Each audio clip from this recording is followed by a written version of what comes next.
যিনি প্রত্যেক মুসলমানের উপর ফরজ। আপনারা যদি ইসলামের উপর ফরজ না করেন, মুসলমানের উপর ফরজ না করেন, তা হবে। আপনি একজন মানুষের সাথে বেইমানি করলেন, তার কিয়ামতের দিন আল্লাহ আপনি পালাইতে পারবেন না। যেখানে যাবে ওখানেই খালি জাহান্নাম দেখবেন।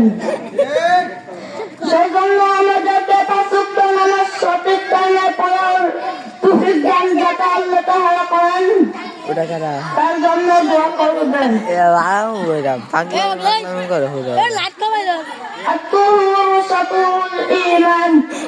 পবিত্রতা ঈমানের অঙ্গ।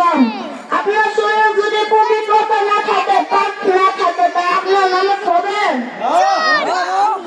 তার শরীরে কি করতে হবে?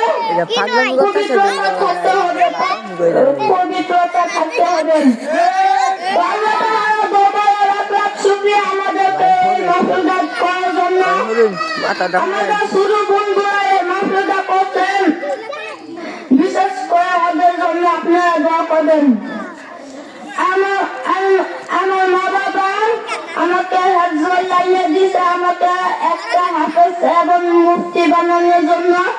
আমার মা বাবার আশাগুলো যে আমি পূরণ করতে পারি, এর জন্য আমার জন্য সবাই দোয়া করবেন। وآخر رب العالمين السلام عليكم ورحمة الله وبركاته.